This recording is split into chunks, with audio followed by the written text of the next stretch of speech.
The biggest thing that kills a lot of one-person businesses is content creation.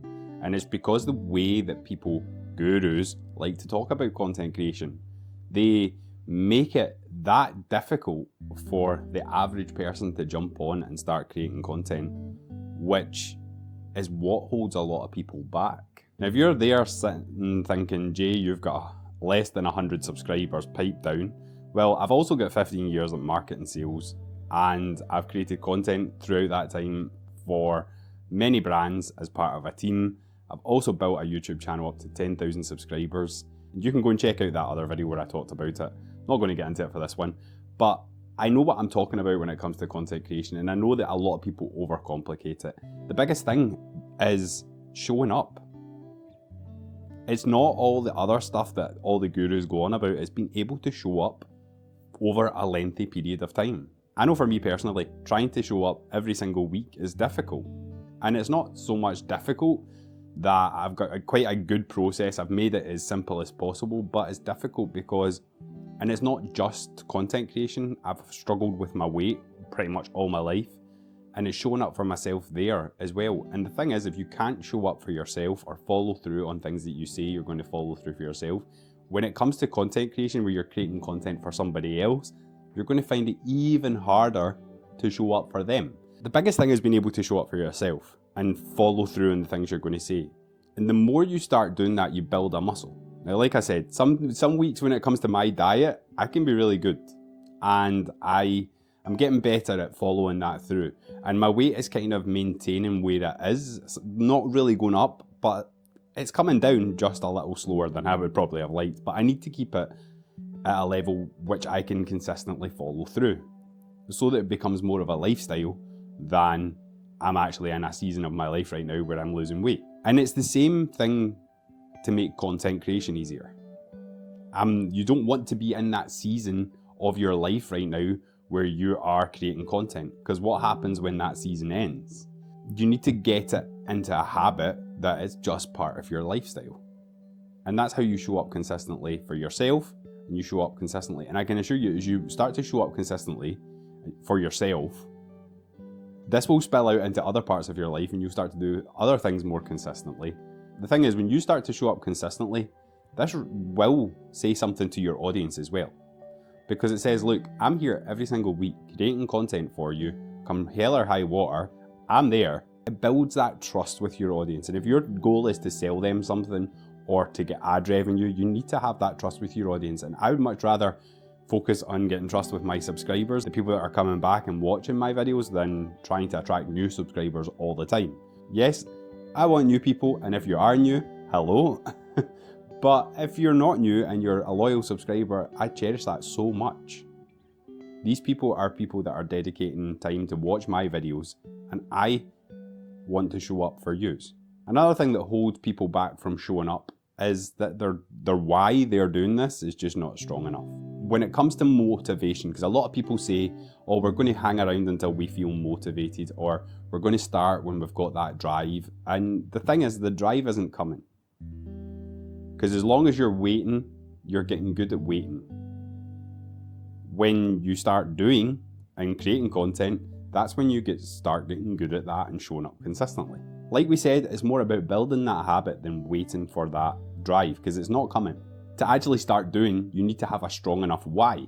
Why are you actually showing up on camera every single week, or every single day in some cases, depending on what your schedule is? Like, why are you showing up? What is your goal here to achieve? Because if it's to get fame, then it's going to be a long slog, yeah? And I don't think that why is strong enough. You will give up eventually when you realise that it doesn't happen as quickly as you would like. The next thing is, a lot of people think their why is, well, I want to earn money. And I've been there. I've been in that position where I was creating content to earn money. And let me tell you, having money as a why is not strong enough to get you to the next level. The best way to think about this is to think about, why do you want these things? Why do you want the fame? Why do you want the money? For me, it's all about getting more flexibility, more freedom, more time, so that I've got the time to spend with the people I love, so that I've got the time to go and experience the world. So I've got the time to travel. I can go to events that are on the other side of the world because I've got the time. That's the end goal. Plus, I do want to have this lovely house by a loch in Scotland, and it's got a forest on one side. That's a different story. But that's like, what is your why? What is getting you up in the morning to sit in front of a camera and create content? If it's not strong enough, it's not going to push you there. The next thing to think about is, well, what do you do when the shit hits the fan and life throws you a curveball? Because that inevitably will happen. Today is one of them days for me when life threw me a curveball. And it would have been very easy for me to say, do you know what? Fuck it. I am not doing this today. I'll do it tomorrow. But what happens when you put it to tomorrow? It's even harder tomorrow to jump back on it. And then when you put it to the next day, it's even harder again. And then as longer if you miss 2 videos, you're then well and truly just about nearly over. I was like that. I need to stick to this today. And everything was against me.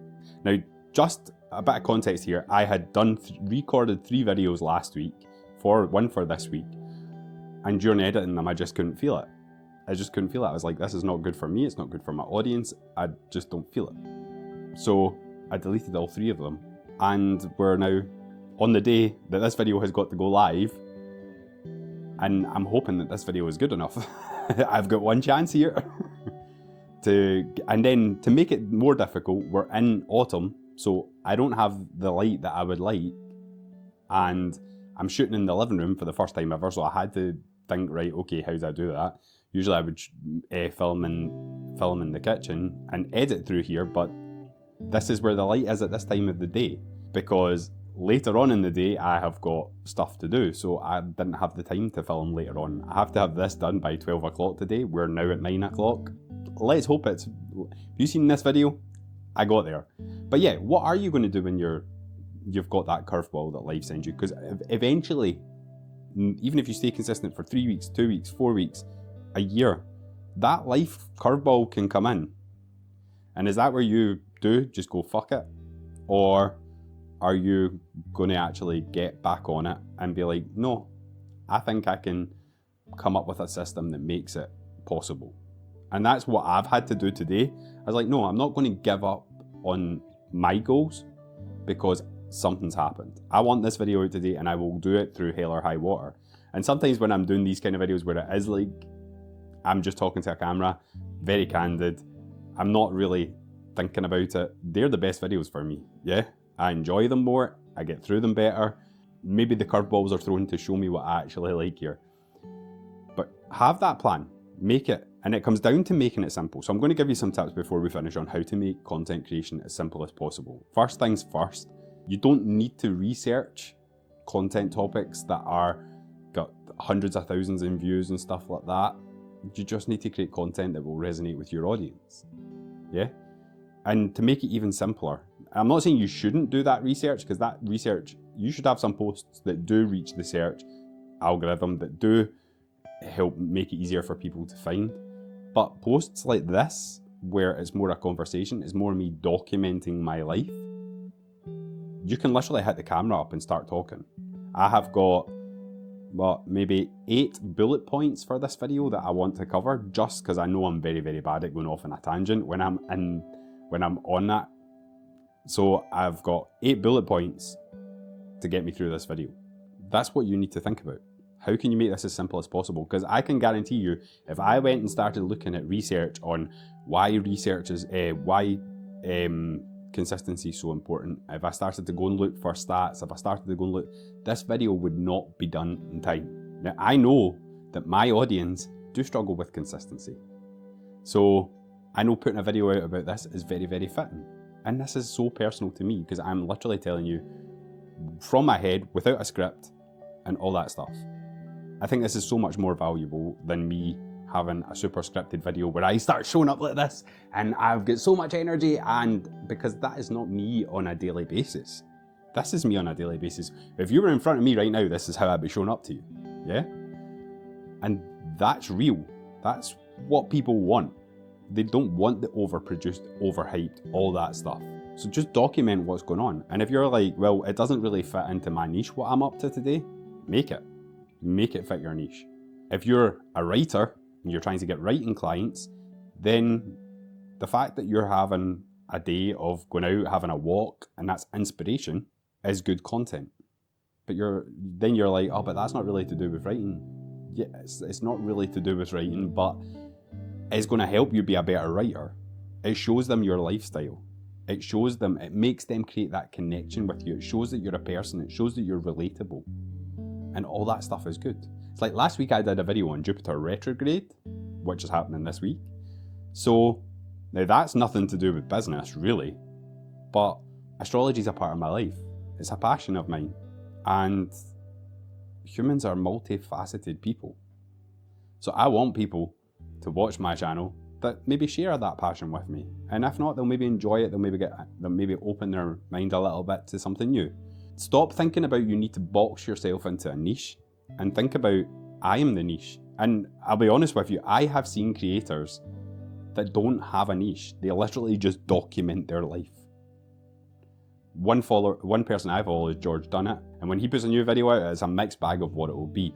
It could be a home renovation video, it could be this is what I bought for X, it could be a baking video, and he's literally got over 250,000 subscribers.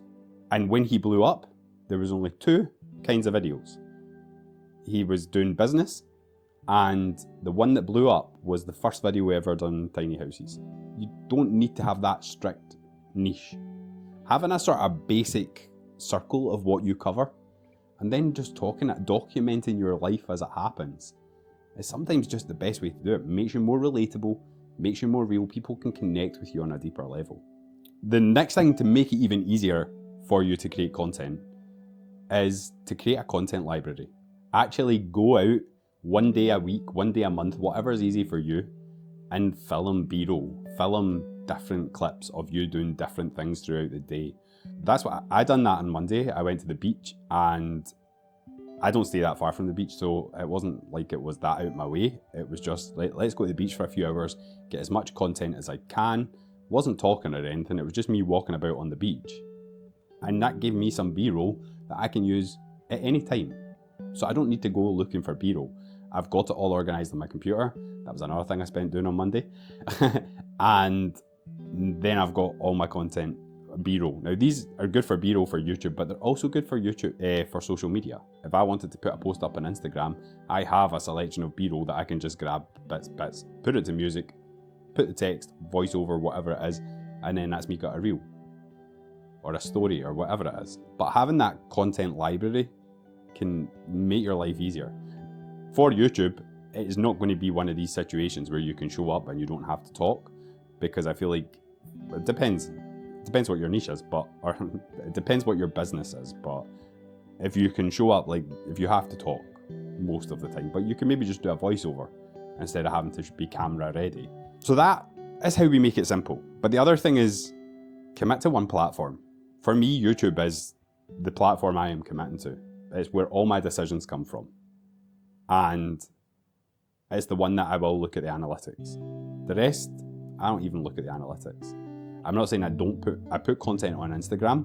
I do create content specifically for Instagram, but I don't really have a strategy for it. And it's not that it's not my focus. YouTube's my focus. I like Instagram to have a little scroll myself when I'm wanting a bit of downtime, or I like Instagram because it's good for me to connect with people. So I do go on Instagram for a personal level. So I do like to put some content out there. I'm not hard fast in I must post X amount of videos a week, or I must post X amount of carousels or whatever on Instagram. I just use Instagram as another way to connect with yous and connect with my friends and my family and all that stuff. But YouTube, there is a goal. The goal is to create content that attracts an audience of people that want to work with me, that want to do things, and other people that are just interested in what I'm up to. If I can inspire, like I said in a previous video, if I can help one person with every video, that means I get one view. Job done, yeah? I don't need to be getting hundreds of views, thousands of views, because that's not going to help my goal. My goal is that I can help you. So if I get one view, this video has helped somebody, even if they've only watched a bit of it. One thing that I do notice a lot of people doing is they'll pick, say, YouTube, for example, They'll realise that YouTube's hard, and then they'll pivot to blogging, and then they'll realise blogging's hard, and then they'll pivot to podcasting, and then they'll realise podcasting's hard, and then they'll pivot to social media. And the thing is, before you pivot, you could have been at the point where it was about to change. You would never know that because you've given up on it, or now you've got 3 platforms. So see it through, because I've said it before in other videos. If you are consistently showing up, you're going to get better. If you're getting better and consistently showing up, eventually it will take off and it will grow. Eventually.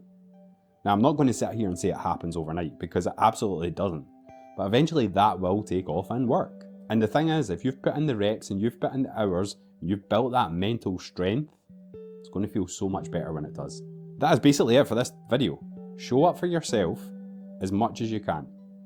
Then build the trust and show up for your audience. Make sure your why is strong enough to keep you here, and then just make it as simple so that when life throws you that curveball, you've got everything you need to get that video done no matter what. I will see you in the next video. I hope you have a great week.